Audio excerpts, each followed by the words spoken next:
नमस्कार पत्रकार बंधू आणि भगिनींनो, आपल्याला सगळ्यांना कल्पना आहे की मागच्या 30 वर्षापासून ज्या 33% महिला आरक्षणाच्या बिलाची आम्ही वाट बघत होतो, ते बिल काँग्रेसकडून आणि विरोधकांकडून पाडलं गेलं। राज्यामधलं जर तुम्ही म्हणाल तर त्यामध्ये सहभागी होते उबाठा,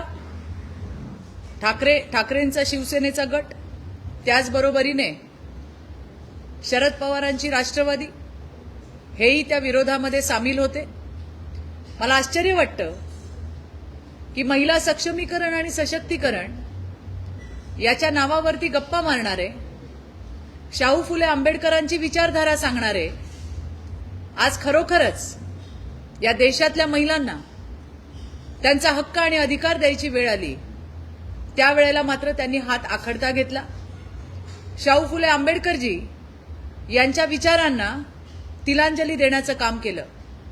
आपल्या सगळ्यांना कल्पना आहे, महामानव भारतरत्न डॉक्टर बाबासाहेब आंबेडकर यांच्या प्रयत्नामुळे यांनी केलेली सुरुवात ती खरी महिला सक्षमीकरण आणि सशक्तीकरणाची सुरुवात होती।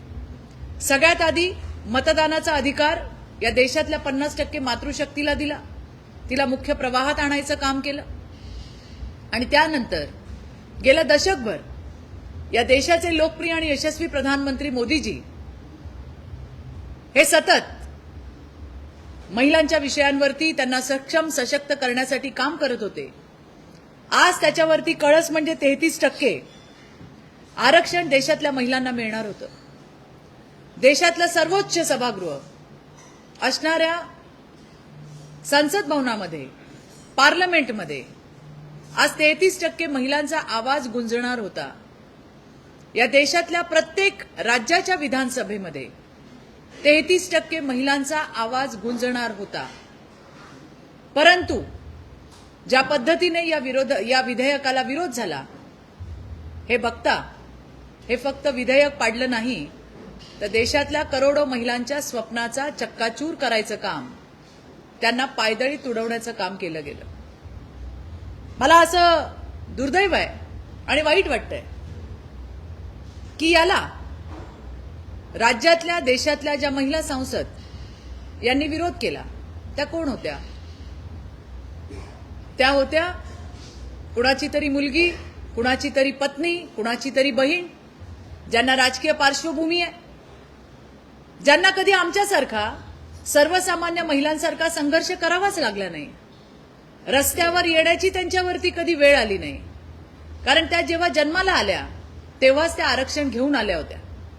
आणि मग त्याच्यामध्ये राज्यामधल्या बारामतीची आमची मोठी ताई सुप्रिया सुळे असेल, त्या ठिकाणी सोलापूरची प्रणिती शिंदे असेल, या आल्यात त्यांच्या वडिलांच्या कर्तृत्वामुळे। जेव्हा जन्माला आल्या तेव्हाच आरक्षण घेऊन आल्या होत्या। आज या देशातली सर्वसामान्य महिला ही त्या सर्वोच्च सभागृहामध्ये आपला आवाज उठवणार होती, देशातल्या प्रत्येक राज्याच्या विधानसभेमध्ये आवाज उठवणार होती, परंतु यांना ते नको होतं। यांचा जो महिलांच्या मानसिकतेविरोधाचा जो चेहरा आहे तो त्या ठिकाणी समोर आला। यांच्या चेहऱ्यावरचा बुरखा जो आहे तो त्या ठिकाणी टराटरा फाटलेला आहे। आता आमची जी लढाई आहे ही थेट लढाई आहे। या देशातल्या महिलांना त्यांचा शत्रू कोण आहे, त्यांच्या संधीच्या आड येणारे कोण आहेत, यांचे चेहरे आता स्पष्ट दिसले। एका बाजूला म्हणायचं की आमचा आरक्षणाला पाठिंबा आहे, दुसरीकडे म्हणायचं आम्हाला डिलिमिटेशन नकोय, एका ठिकाणी म्हणायचं आमचा आरक्षणाला पाठिंबा आहे पण काही ना काही प्रश्न त्या ठिकाणी उपस्थित करायचे। मला आश्चर्य वाटतं, राज्याचे सन्माननीय मुख्यमंत्री देवेंद्रजी फडणवीस यांनी परवा अतिशय व्यवस्थित सर्वसाधारण लोकांना समजेल अशा सोप्या भाषेमध्ये 2023 ला काय झालं आणि आता काय होतंय याच्या बाबतची स्पष्टता दिली। असं असताना सुद्धा विविध रत्ने मिळवलेले ज्या सांसद आहेत त्या म्हणतात आम्हाला डिबेट करायचंय, आम्हाला चर्चा करायची आहे। त्यावरही राज्याच्या सन्माननीय मुख्यमंत्र्यांनी सांगितलं मी डिबेटला तयार आहे। देवेंद्रजी फडणवीस हे भारतीय जनता पार्टीचे सर्वोच्च नेते, राज्यातले. आणि त्यामुळे तुमच्या पक्षातल्या सर्वोच्च नेत्यांसोबत जर त्यांची तयारी असेल तर माझी डिबेटला येण्याची तयारी आहे, हे सुद्धा त्यांनी त्या ठिकाणी स्पष्ट केलं. संसदेमध्ये काम करणाऱ्या, विविध रत्न मिळवणाऱ्या या आपल्या सांसदांना देवेंद्रजींनी सोप्या भाषेत घेतलेली सुद्धा प्रेस समजत नसेल तर या नक्की तिथं काय करतात, हा माझ्यासह लाखो महिलांना, करोडो महिलांना पडलेला प्रश्न आहे. काही जण विचारतात 2023ला आरक्षण बिल पास झालं, मग आता काय गरज आहे? त्याही वेळेला देवेंद्रजींनी सांगितलं होतं, सरकारने सांगितलं होतं, देशाचे यशस्वी प्रधानमंत्री, देशाचे लोकप्रिय गृहमंत्री अमित भाई असतील, या सगळ्यांनी सांगितलं 2023ला घटना दुरुस्ती झाली होती आणि अंमलबजावणी आता करायची होती. कोविडमुळे ती जनगणना पुढे गेली.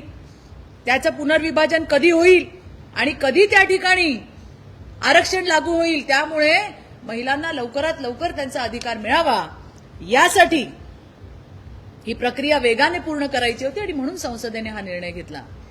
परंतु काँग्रेस असेल आणि विरोधी पक्ष असतील, मग राज्यातला उबाटा असेल किंवा शरद पवारांची राष्ट्रवादी असेल, यांना मात्र जे सत्य आहे ते लोकांना सांगायचं नाहीये, फक्त भ्रम पसरवायचा आहे, हे मला या ठिकाणी नमूद करायचं आहे.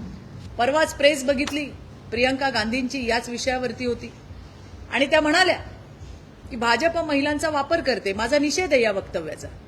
मला प्रियंका गांधींना सांगायचं आहे की महिला काय वापराच्या वस्तू नाही आहेत, त्या तुमच्याकडे नक्की होत असेल, परंतु ही माती, ही जी धरती आहे, ही मा जिजाऊची आहे, या ठिकाणी अहिल्याईची आहे, क्रांतीज्योती सावित्री माईची आहे, रमाईची भीमाईची आहे. आणि या मातीमध्ये शक्ती आणि त्याग आणि नेतृत्व, शक्ती, त्याग आणि नेतृत्व या मातीमध्ये आहे आणि त्यामुळे महिलांचा वापर केला जातो. हा जो शब्द वापरला गेला त्याला या देशातल्या महिला कधीही माफ करणार नाहीत, हेही मला या ठिकाणी सांगायचंय. काँग्रेसची नीती, विरोधी पक्षांची नीती आपण बघितली की महिलांबद्दल फक्त बोलायचं, आम्ही हे करणार, आम्ही ते करणार. ज्या वेळेला 2014ला देशाचे प्रधानमंत्री मोदीजी झाले, त्यावेळेला या देशातल्या 50% मातृशक्तीला त्यांच्या मूलभूत गरजा सुद्धा नव्हत्या. टॉयलेट नव्हते. या देशाची मातृशक्ती रस्त्यावरती, शेतांमध्ये जायची. परंतु ज्या वेळेला मोदीजी आले त्यावेळेला त्यांनी सांगितलं की ही इज्जत, ही फक्त घरची इज्जत नाही, माझ्या देशाची इज्जत आहे आणि माझ्या देशाची इज्जत, माझी ही मातृशक्ती रस्त्यावर जाणार नाही, असा विचार करणारे पहिले प्रधानमंत्री ज्यांचं नाव मोदीजी आहे. आणि आज देशभरामध्ये गावातल्या खेड्यात जरी तुम्ही गेलात तरी त्या ठिकाणी टॉयलेट आहे. महिलांचा आत्मसन्मान वाढवण्याचं काम यांनी केलंय.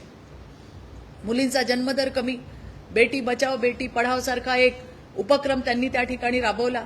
आज आपण बघितलं की मुलींच्या जन्मदरामध्ये सुद्धा वाढ आलेली आहे. मुलींना जन्म द्या यासाठी विविध योजना आल्या आहेत. त्यांचे शिक्षण असेल मोफत, त्या जन्माला आल्यानंतर विविध योजना त्यांच्यासाठी आलेल्या आहेत की ज्यामुळे मुली या परिवाराला बोज वाटू नये, यासाठीच्या विविध योजना मोदीजींनी केल्या. एवढंच नाही, पीएम मातृवंदन सारखी योजना कुपोषण घालवण्यासाठी, त्याचबरोबरीने मातेच्या पोषण आहारासाठी, अशा विविध योजना मला तुम्हाला सांगता येतील ज्या मोदीजींनी त्या ठिकाणी केल्या. त्यामुळे महिला सशक्तीकरण, महिला सक्षमीकरण हे फक्त भाषणांमध्ये नाही तर कृतीतून दाखवून द्यायचं काम केलंय. आरोग्यासोबत, शिक्षणासोबत महिलेला आर्थिक विकास आणि त्याच्यामध्ये ती पुढे कशी येईल याचा विचार मोदीजींनी केला आणि त्यातूनच विविध योजना आज त्या ठिकाणी आलेल्या आहेत. 10 कोटीहून अधिक महिला बचत गटांसाठी भरीव निधीची तरतूद केली. आज लखपती दीदी सारखी संकल्पना आणली. त्याचबरोबरीने द्रोण दीदी, महिला बचत गट म्हटले की नेहमी लोणचं, पापड, एखादा जेवणाचे पदार्थ, कपडे याच्याशी संबंधित उद्योग आपल्याला दिसतात. पण या पारंपरिक व्यवसायांना छेद देत थेट आमच्या ग्रामीण ताईच्या हातामध्ये द्रोण द्यायचं काम आणि त्या द्रोणच्या माध्यमातून शेतांवरती फवारणी करायची द्रोण दीदी तयार करायचं काम हे मोदीजींच्या माध्यमातून झालं. स्टँडअप असेल, स्टार्टअप असेल, मुद्रा असेल, अशा विविध योजनेमधनं महिलेला आर्थिक सक्षम करायचं काम केलं. पीएम आवास सारख्या योजनेमध्ये महिलांच्या नावावर घर देऊन तिला मालकी हक्काची आपल्या जाणीव करून दिली. अशा एक ना अनेक विविध योजना मला सांगता येतील. राज्यामध्ये सुद्धा सन्माननीय मुख्यमंत्री देवेंद्रजींच्या माध्यमातून आपण पाहिलं असेल लाडक्या बहिणीसारखी योजना, विविध योजना ज्यामध्ये महिलांना आर्थिक सक्षम करण्याचं काम हे राज्यामध्ये सुद्धा होतंय. आणि असं असताना अशा पद्धतीचं जे बिल आहे, जो आमचा हक्क होता, आमचा अधिकार होता, जो मिळवण्यासाठी आम्ही त्या ठिकाणी आवाज उठवला आणि त्याला आता जो आक्रोश आपल्याला संपूर्ण देशातून राज्यातून ऐकायला येतोय, हा आक्रोश काँग्रेसला विरोधी पक्षांना स्वस्थ बसू देणार नाही असं माझं या ठिकाणी म्हणणं आहे. आजही महिलांमध्ये प्रचंड आक्रोश आहे. विविध ठिकाणी मोर्चे निघतायत, काँग्रेसच्या विरोधात निघतायत. त्या ठिकाणी प्रश्न विचारले जात आहेत की जर 33% महिलांना आरक्षण मोदीजी देतायत तर तुमच्या पोटात का दुखतंय? आज आमच्या हातातोंडाशी आलेला घास हा हिसकावण्याचं पाप हे जर कुणी केलं असेल तर ते काँग्रेस आणि विरोधी पक्षांनी केलंय. याला या देशातली मातृशक्ती येणाऱ्या दिवसामध्ये नक्की उत्तर देईल हा मला विश्वास आहे. या संदर्भामध्ये काही प्रश्न असतील तर कृपया विचारा.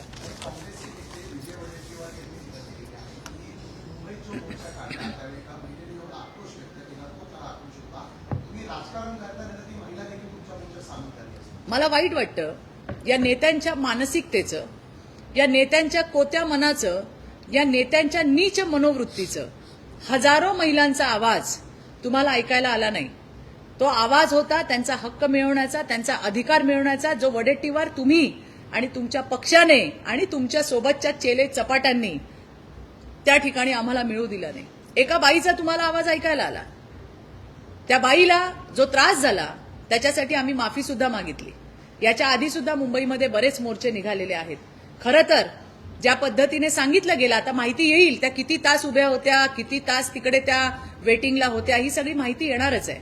पण मला एकच म्हणायचंय की तुमची मनोवृत्ती तुम्ही दाखवून दिलीत. एका बाईचा आवाज तुमच्या कानापर्यंत गेला, या देशातल्या लाखो महिलांचा आवाज तुमच्या कानापर्यंत नाही गेला. हे दुर्दैव आहे महाराष्ट्राचं. असं म्हटलं तर ते चुकीचं ठरणार नाही. या प्रकरणामध्ये तिला त्रास झाला, तिच्यासाठी आमच्या मुंबईच्या महापौरांनी सुद्धा त्या ठिकाणी माफी मागितली. आमचे गिरीश भाऊ महाजन मंत्री त्या ठिकाणी बाईट देत होते याच विषयावरती. त्यावेळेला ती महिला येऊन तिथं बोलली. ती ज्या पद्धतीने बोलली, तिने रागामध्ये बाटल्या फेकून मारल्या, जे काही प्रकार झाले ते सगळ्यांनी बघितले. तिचा राग सुद्धा आम्ही समजू शकतो, परंतु आमचा अधिकार आणि आमचा हक्क हा सुद्धा त्याहून मोठा आहे असं मला त्या ठिकाणी आवर्जून या ठिकाणी सांगायचंय.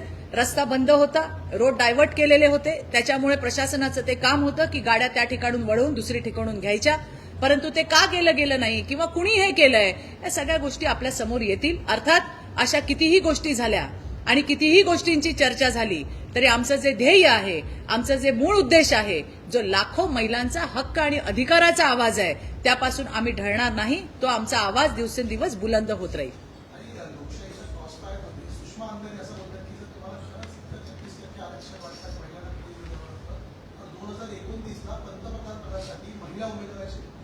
अहो, त्यांनी बोलावं ज्यांनी कधी महिलांना प्राधान्य दिलंय. कोण आहेत या आणि काय यांच्या पक्षाची भूमिका आहे? त्यामुळे यांनी असे कोण सटर फटर कोणी पण उभं राहावं आणि वटवागळासारखं फडफडावं आणि आम्हाला विचारावं तर त्यांना उत्तर द्यायला आम्ही काय बांधील नाही आहोत. जे तोंड वर करून जे बोलतात त्यांनी सांगावं त्यांच्या पक्षाची महिलांबद्दलची पॉलिसी काय आहे. तुम्ही किती लोकांना आतापर्यंत प्रतिनिधित्व दिलं? आम्ही देतोय, आम्ही देत आलोय आणि आम्हीच देत राहणार. आज सुद्धा ज्यांनी प्रश्न विचारले त्यांना माझा निरोप पोचवा. आज सुद्धा विधानसभा विधान परिषदेमध्ये महिला सगळ्यात जास्त आमदार कुठल्या पक्षाच्या असतील तर त्या भारतीय जनता पार्टीच्या आहेत. स्थानिक स्वराज्य संस्थांमध्ये सुद्धा ज्या ठिकाणी महिला आरक्षित जागा आहेत तिथे तर आम्ही महिलांना जागा दिल्याच आहेत, पण ज्या ओपन जागा आहेत तिथे सुद्धा आम्ही महिलांच्या क्षमतेला वाव दिलेला आहे. त्यामुळे कोणी उठावं आणि तोंड उचकटून काही बोलावं आणि तुम्हाला असं वाटत असेल त्यांना आम्ही उत्तरं द्यावी तर त्यांना उत्तरं द्यायला आम्ही बांधील नाही. भारतीय जनता पार्टी महिलांसाठी काय करत आली आहे हे आतापर्यंत सगळ्या जगाने आणि देशाने बघितलेलं आहे.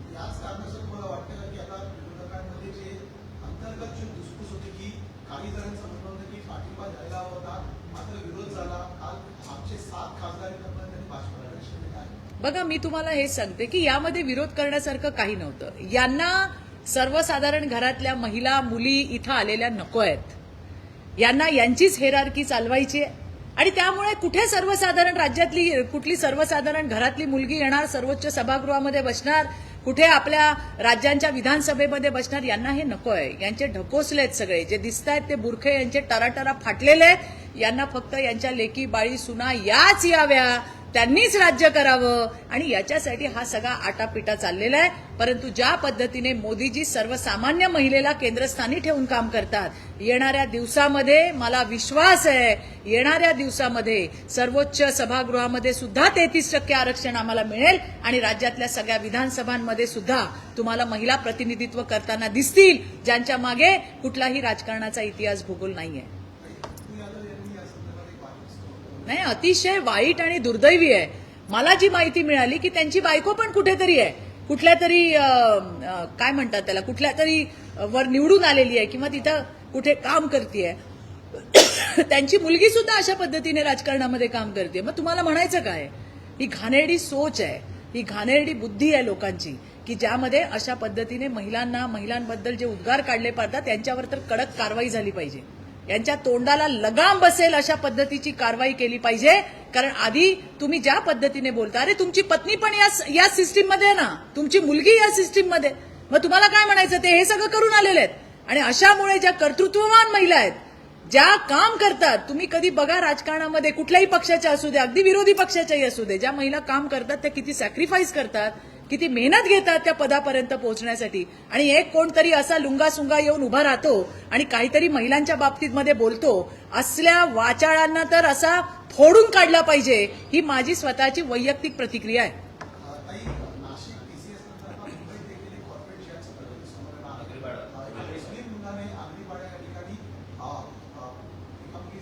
बघा, ही गोष्ट मला परवा माझ्या कानावर ही गोष्ट आली. मला या गोष्टीचं समाधान आहे. आता समाधान तुम्ही कुठल्या अर्थाने घ्याल त्यावर आहे.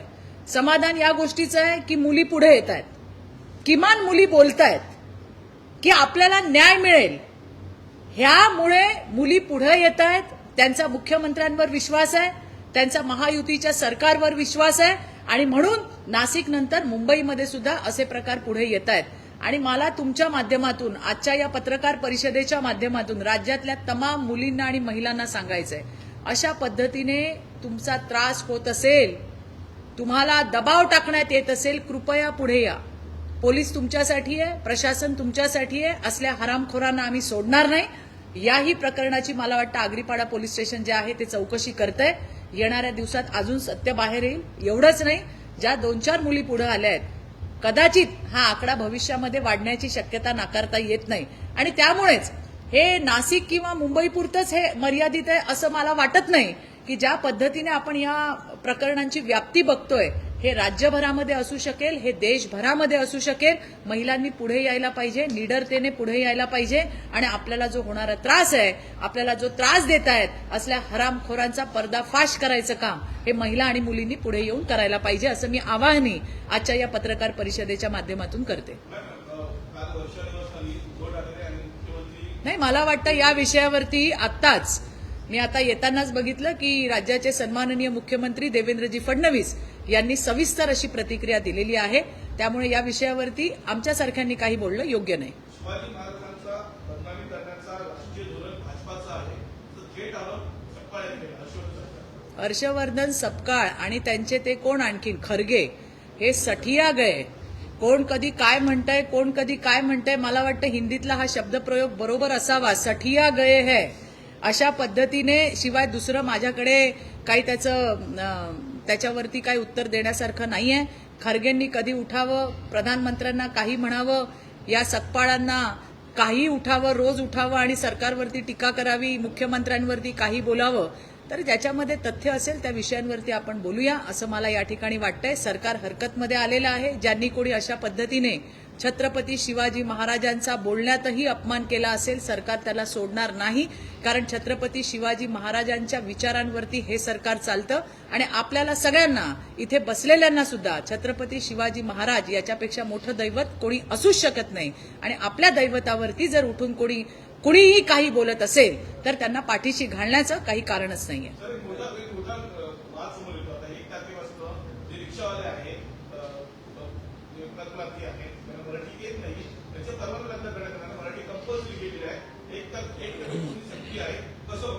नाही, मी पण पाहतीये, मी पण आज ऐकलं की कोण काय बोलतंय. प्रत्येकाच्या आपल्या आपल्या भूमिका आहेत. मला वाटतं सरकार याच्यावरती योग्य तोडगा काढेल. परिवहन मंत्र्यांनी सुद्धा त्यांची भूमिका मांडलेली आहे अर्थात येणाऱ्या दिवसामध्ये सरकार म्हणून काय भूमिका आहे ही सुद्धा भूमिका ही सरकारकडनं मांडली जाईल. सगळ्यांना योग्य न्याय मिळाला पाहिजे ही आपली भूमिका आहे. मराठी सगळ्यांना बोलता यायला हवं का? तर 100% यायला हवंय.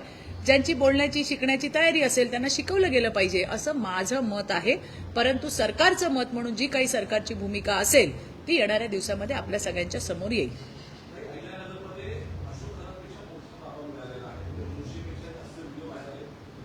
नाही, मला हेच म्हणायचंय, सगळे बुवा बाबा जे कोण हे विकृत हरामखोर आहेत हे एका पागोपाग एक एक्सपोज होताना दिसत आहेत. मी परवाच एक बातमी वाचली, कोणतरी एक बाबा होता तो म्हणत होता कॅन्सर असा काय हातबीत करून काय करून तो कॅन्सरच्या गाठी वितळवतो. म्हणजे हे काय चाललंय? आणि मला आश्चर्य या गोष्टीचं वाटतंय की आपण का असल्या लोकांना बळी पडावं. मला जनतेलाही सांगायचंय, आपल्याकडे डॉक्टर आहे, मेडिकल सायन्स इतकं पुढे गेलंय. ज्या पद्धतीने या भोंदू बाबांची कारागिरी जी आहे ती समोर येते कामगिरी, की हे कसे लोकांना वेडे बनवतायत. त्यामुळे आपणही असल्या भोंदू बाबांकडे जाणं टाळलं पाहिजे. जशा जशा गोष्टी समोर येत आहेत त्यांची चौकशी केली जाईल, त्यांची छानबीन केली जाईल, त्यांच्यावरती कारवाई सुद्धा होईल. पण आपणही या राज्याचे नागरिक, माझे भाऊ आणि माझ्या बहिणी या राज्यातल्या, अरे आपण कधी सुधारणार आहोत? आपण किती दिवस असल्या भोंदू बाबांच्या मागे लागणार आहोत? या भोंदू बाबांच्या शॉर्टकटने कुणाला कधी काही मिळालेलं नाहीये. जे काही मिळालं ते तुमचं त्यांनी हडपून घेतलंय. हे त्या खरातच्या प्रकरणात आपण पाहिलंय की कशा जमिनी नावावर करून घेतल्या, गाड्या घेतल्या, घोड्या घेतल्या, घरं घेतली, दारं घेतली. अरे वेडे आहोत का आपण कुठे चाललोय याचा आपण सुद्धा प्रत्येकाने विचार करायला पाहिजे असं मला या ठिकाणी सांगायचंय. धन्यवाद. नमस्कार.